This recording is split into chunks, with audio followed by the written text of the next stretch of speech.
apa ya, boneka ini kayak dari zaman ke zaman tuh ada terus. Ada yang hewan, ada yang apa gitu. Pernah gak sih kalian mikir kenapa boneka dari zaman ke zaman itu selalu ada? Dari boneka kayu yang dibuat dengan tangan, sampai boneka plastik yang diproduksi massal. Meskipun bentuknya berubah, konsepnya tetap sama. Boneka selalu menjadi representasi dari manusia atau hewan, dari budaya, bahkan dari nilai-nilai yang kita percayai. Nah, ini mirip banget dengan teori yang diperkenalkan oleh Claude Lévi-Strauss, yaitu teori strukturalisme. Dia bilang bahwa meskipun budaya berbeda-beda, sebenarnya ada pola yang selalu sama di baliknya. Sama seperti boneka ini, yang terus berubah bentuk tapi memiliki struktur yang serupa. Kalau kita lihat lebih dalam, boneka juga bisa menunjuki oposisi biner. Konsep paling penting dalam teori ini adalah boneka tradisional versus boneka modern. Ada boneka manusia versus boneka hewan. Ada boneka laki-laki versus boneka perempuan. Ini bukan sekedar mainan, tapi juga cerminan dari bagaimana manusia mengkategorikan dunia ke dalam dua sisi yang berlawanan. Nah, konsep ini nggak cuma berlaku untuk boneka, tetapi juga dalam film, cerita rakyat, bahkan cara kita memahami kehidupan. Dan itu yang akan kita bahas lebih dalam video ini. Sebelum kita bahas, kita pantun dulu kali ya. Jalan-jalan ke kota tua, jangan lupa beli makan. Kalau cerita punya pola, pasti ada makna di dalamnya. Halo teman-teman semuanya, perkenalkan nama saya Yusrana Zikri, NIM saya 062098. Dan di video ini kita akan membahas sebuah teori yang sangat berpengaruh dalam dunia film dan sastra, yaitu strukturalisme yang diperkenalkan oleh Claude Lévi-Strauss. Pernah gak sih kalian merasa kalau banyak film dan cerita punya pola yang mirip? Selalu ada tokoh baik yang melawan tokoh jahat. Ada dunia nyata yang berbenturan dengan dunia fantasi. Ada pahlawan yang menghadapi tantangan lalu menang di akhir. Bahkan kalau kita perhatikan lebih dalam nih, pola ini gak cuma ada di film atau cerita rakyat, tetapi juga dalam kehidupan kita sehari-hari. Misalnya di dunia nyata, kita sering melihat pertentangan antara tradisi dan modernitas, antara kebebasan dan aturan, bahkan antara teknologi dan kemanusiaan. Ternyata cara kita melihat dunia memang dibentuk oleh pola-pola ini. Dan di balik semua itu, ada satu teori yang menjelaskan kenapa hal ini bisa terjadi, yaitu teori strukturalisme. Teori ini diperkenalkan oleh seorang antropolog asal Prancis bernama Claude Lévi-Strauss. Dia percaya deh bahwa cara manusia memahami dunia ini tidaklah acak, melainkan mengikuti pola yang terstruktur. Bahkan menurutnya, di balik perbedaan budaya ada kesamaan mendasar dalam cara manusia berpikir dan bercerita. Bahkan nih, kalau kita lihat-lihat mitos dari berbagai belahan dunia, ternyata banyak yang memiliki pola yang sama. Lévi-Strauss tertarik untuk memahami bagaimana cerita dan mitos ini dibangun.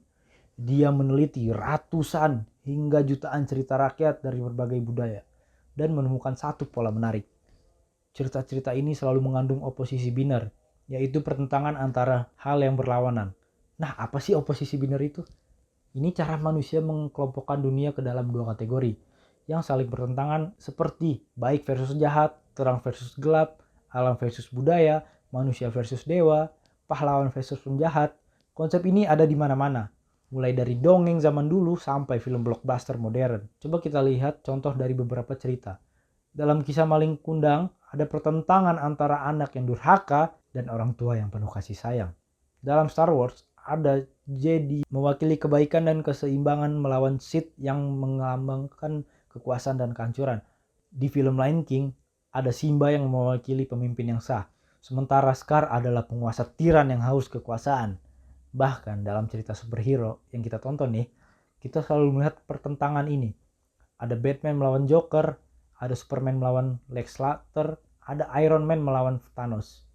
Meskipun karakter berbeda, pola konfliknya ini tetap sama. Ada tokoh mewakili suatu nilai yang positif, ada tokoh yang mewakili kebalikannya. Lévi-Strauss percaya bahwa oposisi biner ini bukan hanya ada dalam cerita, tetapi juga dalam cara kita memahami dunia. Misalnya nih, kalau kita lihat berita atau media sosial, kita sering melihat bagaimana suatu isu dibingkai dalam dua kubu yang bertentangan. Ada yang mendukung, ada juga yang menentang. Ada yang konservatif, ada juga yang progresif. Ada yang pro dan ada juga yang kontra. Nah, dari sini kita bisa melihat bagaimana teori strukturalisme bisa membantu kita dalam menganalisis film. Ketika kita menonton film atau membaca cerita nih, kita bisa bertanya, siapa sih yang menjadi oposisi biner dalam cerita ini? Bagaimana sih sutradara atau penulis menggunakan konflik ini untuk membangun ketegangan? Apakah pola yang berulang dalam genre tertentu? Misalnya, kalau kita perhatikan film-film Disney nih, hampir semua pahlawan kehilangan orang tua atau harus menghadapi konflik keluarga. Kenapa sih itu terjadi? Karena ini adalah bagian dari pola yang sudah kita kenal sejak lama. Perjalanan seorang tokoh yang menghadapi kesulitan, menemukan jati dirinya, dan akhirnya menjadi lebih kuat. Pola ini juga ada dalam banyak mitos klasik, seperti kisah Hercules atau perjalanan Odysseus yang menarik. Pola-pola ini terus berkembang seiringnya waktu. Dulu cerita pahlawan selalu hitam dan putih. Ada yang sepenuhnya baik dan ada yang sepenuhnya jahat. Tapi sekarang banyak film yang mulai menggamburkan batas antara dua sisi ini. Misalnya, dalam film Joker 2019 nih, kita melihat sisi lain dari sosok yang biasanya dianggap sebagai penjahat. Kita diajak untuk memahami bagaimana lingkungan dan sistem sosial bisa membentuk seorang menjadi sosok yang dianggap jahat oleh masyarakat.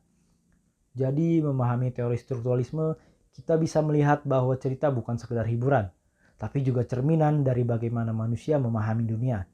Kita bisa memahami mengapa cerita tertentu begitu populer, mengapa pola yang sama terus digunakan, dan bahkan bagaimana cerita ini bisa digunakan untuk membentuk cara kita berpikir tentang realitas lebih dari itu.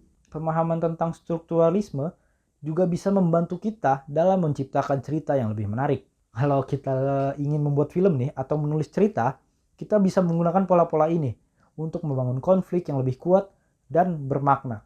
Nggak cuma dalam film, strukturalisme juga berperan dalam media sosial dan iklan. Banyak iklan yang menggunakan narasi klasik. Ada masalah, ada perjuangan, dan akhirnya ada solusi.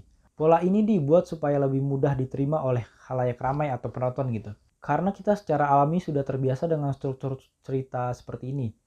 Jadi sekarang kalian sudah tahu konsep strukturalisme dan bagaimana teori ini bekerja dalam cerita dan film. Menurut kalian film atau cerita apa yang paling jelas mengikuti konsep oposisi biner ini?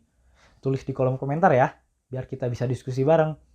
Sebelum kita tutup, aku mau kasih kutipan dari Ferdinand de Saussure, seorang linguis yang juga berpengaruh dalam perkembangan strukturalisme. Dia bilang katanya gini nih, bahasa bukan hanya sekumpulan kata, tapi sebuah sistem tanda yang membentuk pemahaman kita tentang dunia. Sama seperti bahasa, cerita bukan sekedar hiburan. Di baliknya ada pola yang membentuk cara kita melihat dunia, memahami konflik, dan mencari makna dalam kehidupan.